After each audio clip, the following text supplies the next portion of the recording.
मित्रों, हमारे सनातन या फिर हिंदू धर्म में ज्यादातर देवी देवताओं का संबंध भारत के ही अलग अलग प्रांतों से दिखाया जाता है। फिर वो प्रभु श्री राम हो जो अयोध्या नगरी में अवतरित हुए, या फिर लीलाधारी भगवान श्री कृष्ण जिन्होंने अवतार लेने के लिए पवित्र मथुरा नगरी को चुना। ऐसे में ये प्रश्न उठना तो स्वाभाविक है कि हिंदुओं के सभी देवी देवताओं का जन्म भारत में ही क्यों हुआ। तो मित्रों, इस प्रश्न का उत्तर जानने के लिए बने रहे हमारे साथ इस वीडियो के अंत, समझने के लिए कि हिंदू देवी देवता भारतवर्ष की इस पावन धरती पर ही अवतरित क्यों हुए।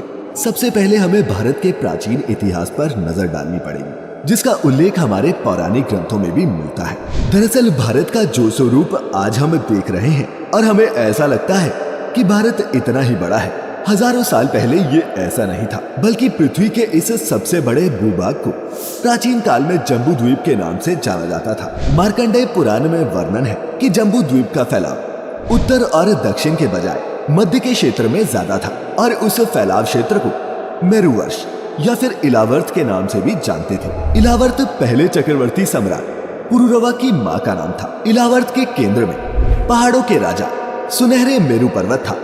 मेरु पर्वत के शिखर पर भगवान ब्रह्मा का विशाल नगर है जो ब्रह्मपुरी के नाम से विख्यात रहा।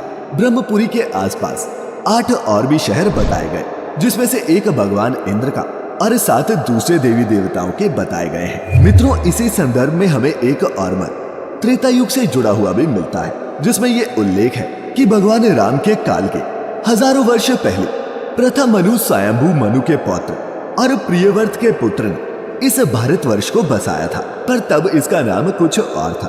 जो मित्र ये सोचते हैं कि प्रभु राम के अनुज भरत के नाम पर हमारे देश का नाम भारतवर्ष पड़ा, उनको बता दें कि इसके पीछे भी हमें अलग अलग मत अपने धर्म ग्रंथों में मिलते हैं। वायु पुराण के अनुसार महाराज प्रियव्रत का खुद तो कोई पुत्र नहीं था, इसीलिए उन्होंने अपनी पुत्री के पुत्र यानी कि अपने पौत्र अग्निंद्र को गोद ले लिया था, जिसका लड़का नाभि था। नाभि की एक पत्नी मेरु देवी से जो पुत्र पैदा हुआ उसका नाम ऋषभ था। इन्हीं राजा ऋषभ के पुत्र भरत हुए और इन्हीं के नाम पर हमारे देश का नाम भारतवर्ष पड़ा। साथ ही एक और प्रचलित मत ये भी है कि पूर्ववंश के राजा दुष्यंत और शकुंतला के पुत्र भरत के नाम पर ही हमारे देश का नाम भारतवर्ष पड़ा, जिसके बारे में आपने भी काफी सुना होगा। हालांकि तब का भारत, जिसे आज के कुछ मनुष्य अखंड भारत भी कहते हैं, उसका भौगोलिक क्षेत्र बहुत ज्यादा विस्तृत था और इसमें वर्तमान समय के कई देश जैसे पाकिस्तान, अफगानिस्तान, श्रीलंका, बांग्लादेश, भूटान, नेपाल, ईरान,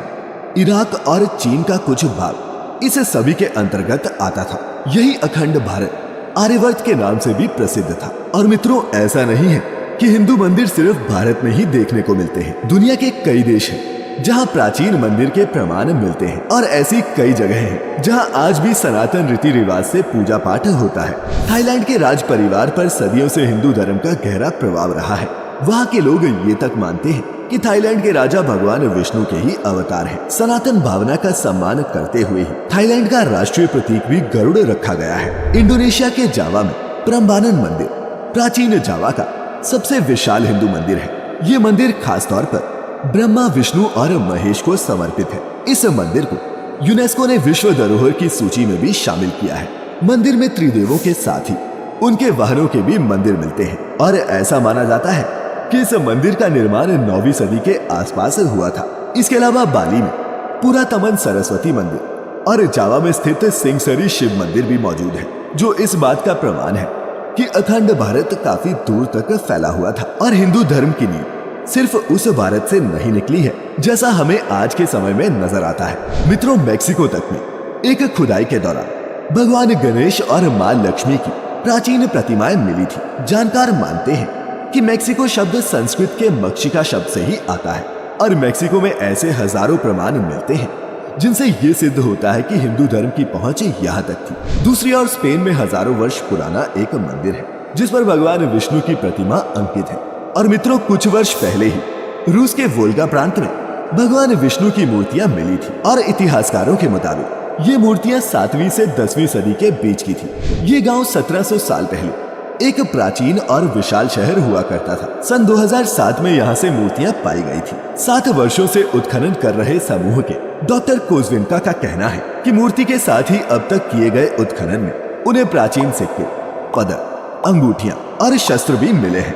कंबोडिया में भी बड़ी संख्या में हिंदू और बौद्ध मंदिर देखने को मिलते हैं, जो इस बात का जीता जागता उदाहरण है कि कभी यहाँ भी हिंदू धर्म अपने चरम पर था। ये भी माना जाता है कि पहली सदी में कौंडिन्य नामक एक ब्राह्मण ने हिंद चीन में हिंदू राज्य की स्थापना की थी और इन्हीं के नाम पर कंबोडिया बना। हालांकि कंबोडिया की प्राचीन दंत कथाओं के अनुसार इस उपनिवेश की नींव आर्य देश के राजा कंबू स्वयंभू ने डाली थी, जो एक बहुत बड़े शिव भक्त थे।